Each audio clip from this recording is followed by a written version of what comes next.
네, 이번에는 현장 특파원 리포트 시간입니다. 오늘은 일본 현지 분위기 살펴볼 텐데요. 한국경제신문의 정영효 도쿄 특파원 연결돼 있습니다. 자, 정 기자 먼저 전일 마감했던 일본 증시에서 특징적인 부분들부터 전해주시죠. 어제 도쿄 증시에서 니케이 225 지수는 5거래일 만에 하락했습니다. 전날보다 0.4% 떨어진 29,688.33으로 거래를 마쳤습니다. 전날까지 4거래일 동안 지수가 700포인트가량 오르면서 투자자들이 대거 차익 실현에 나섰고 이 때문에 시장이 하락세로 돌아섰다는 분석입니다.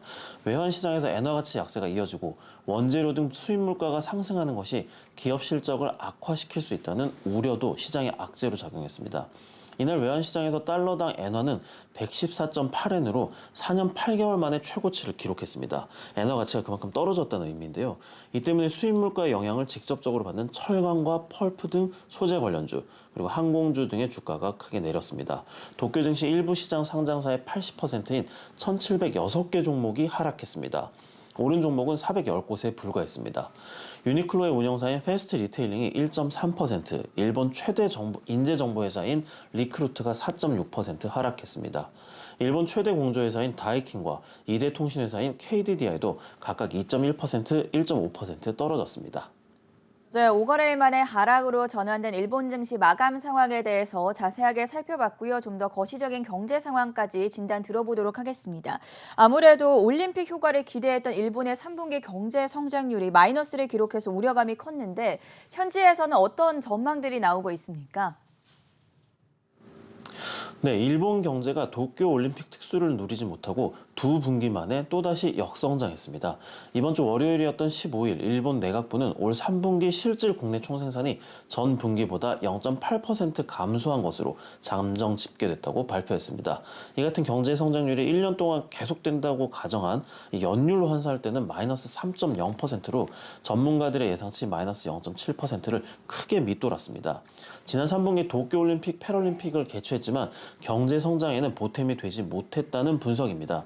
외국인 관중을 받지 않고 경기 대부분을 무관객으로 치렀기 때문입니다. 여기에 일본 정부가 지난 7월 도쿄 등 대도시 지역에 네 번째 긴급 사태를 선포하면서 경기가 더욱 얼어붙었다는 평가입니다.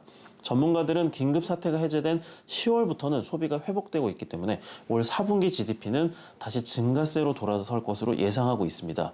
특히 4분기 경제 성장률은 지난달 출범한 기시다 후미오 일본 총리 내각이 내놓을 추가 경제 대책의 영향을 크게 받을 것이라는 전망입니다.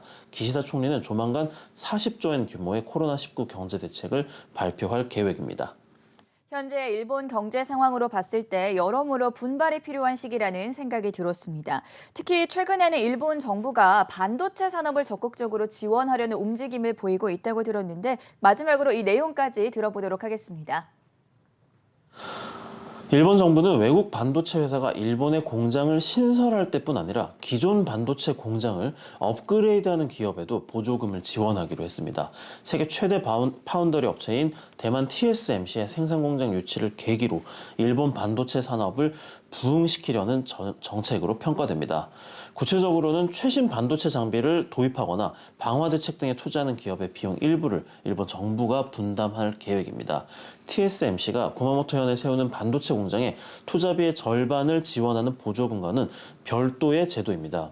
이 제도가 확정되면 일본의 반도체 보조금 정책은 첨단 반도체 신설 지원과 범용 반도체 업그레이드 지원 등 두 단계로 추진이 됩니다.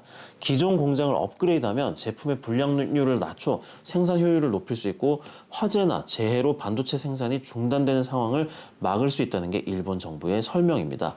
2019년 기준 일본에는 세계에서 가장 많은 84개의 반도체 공장이 있습니다만 대부분 노후화돼서 화재가 끊이지 않고 있습니다.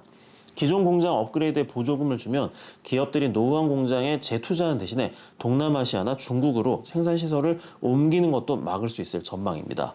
이와는 별개로 일본 정부는 첨단 배터리 공장을 일본에 신설하는 국내외 기업에도 보조금을 주는 제도를 신설할 계획입니다.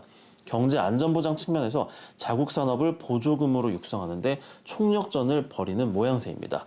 지금까지 도쿄에서 한국경제신문 정영효였습니다.